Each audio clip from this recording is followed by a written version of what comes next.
भेटायला आला पहा लाडू लाडू लाडोबा, भेटायला आला पहा लाडू लाडू लाडोबा, शब्दांचे बोट धरून आला जणू चांदोबा.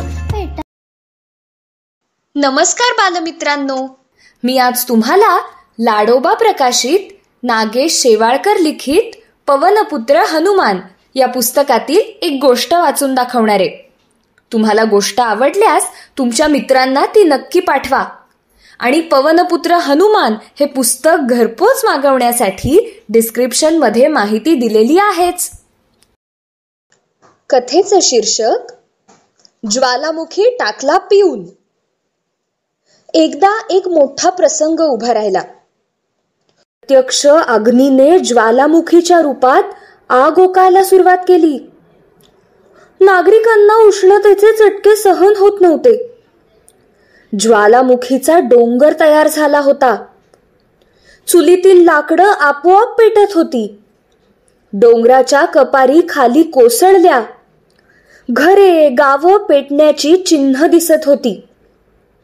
हनुमानाने विचार केला, हा ज्वालामुखी थांबला नाही तर हा असा चोहीकडे पसरत जाईल. किती नुकसान होईल, किती लोकांचे प्राण जातील सांगता येत नाही. लोक घर सोडून पळू लागले होते.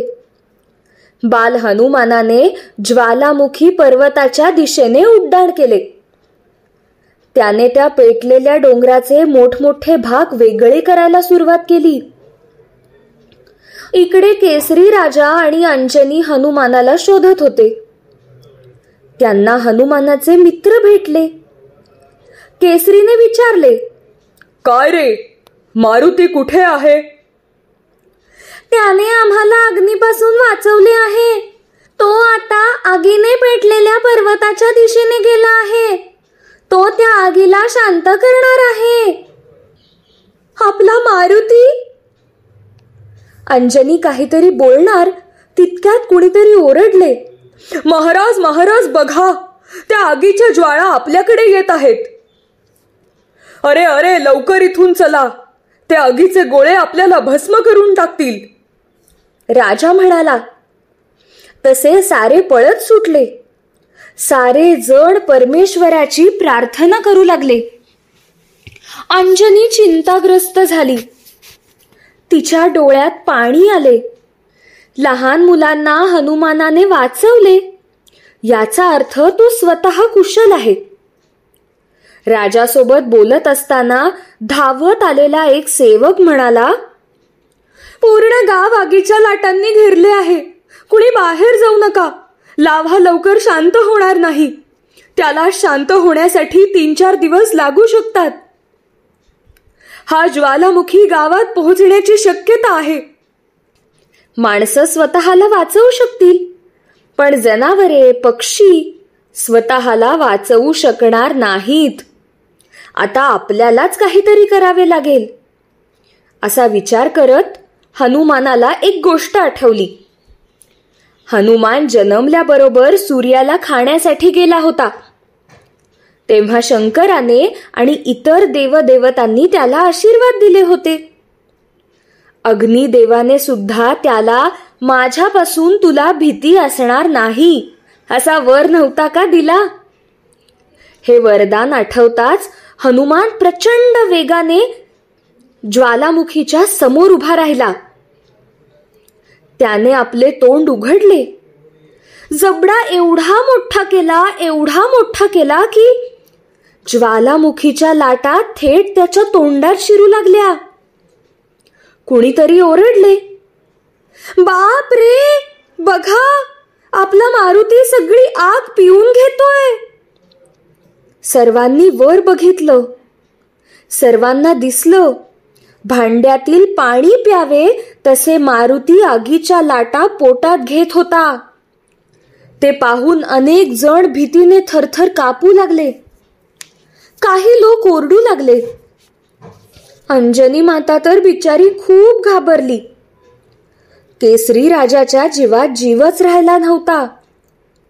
स्वर्गातील देव तो प्रकार पाहून आनंदी होत होते. काही क्षणातच तो संपूर्ण ज्वालामुखीचा पर्वत हनुमानाच्या मुखातून साऱ्या शरीरात पसरला. अग्नी शांत झाला. मोठे संकट हनुमंतामुळे टळले होते. जमलेल्या लोकांच्या हे लक्षात येताच त्यांनी हनुमंताचा जय जयकार केला. घाबरलेली अंजनी ओरडली, हनुमाना, हे तू काय केलेस आणि का केलेस? तुला कुठे भाजले तर नाही ना? जखम तर झाली नाही ना? हनुमंत लगेच उड्डाण करून खाली आला. सर्वांनी पुन्हा त्याचा जय जयकार केला. हनुमानाच्या सर्वांगातून धूर निघत होता.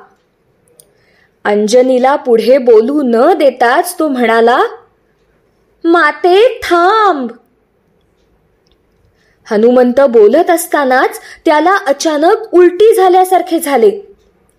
शरीरात गेलेले अग्नीचे गोळे बाहेर पडले. त्यामुळे शांत झालेला हनुमान म्हणाला, माते, तूच तर म्हणाली होतीस ना, जेव्हा आवश्यकता पडेल, संकट येईल, तेव्हा तुझ्याजवळ असलेल्या शक्तीचा वापर कर. बघ, संकट आता टळले आहे. इतक्यात हनुमानाच्या लक्षात आले. जमलेले काही लोक त्याच्याकडे आश्चर्याने पाहत आहेत. काही लोकांच्या मनातली भीती अजून गेलेली नाही. त्याने विचारले, काय झाले? तुम्ही सारे माझ्याकडे असे काय बघता आहात? सारे जण आता सुरक्षित आहेत. आता कसलाही त्रास नाही. तुम्ही घरी जा. बाबा, चला आपण राजवाड्यात जाऊया. तसे सगळे नागरिक आपापल्या घरी निघाले. तितक्यात स्वतः हनुमानासह सर्वांचे लक्ष त्याच्या शरीराकडे गेले. अंजनीने त्याला हात लावला तेव्हा तिचा हात भाजला. हनुमान सर्वांना घेऊन एका मोठ्या तलावाजवळ आला. त्याने तलावात उडी मारली. काही वेळातच हनुमान पूर्वीसारखा स्वस्थ झाला.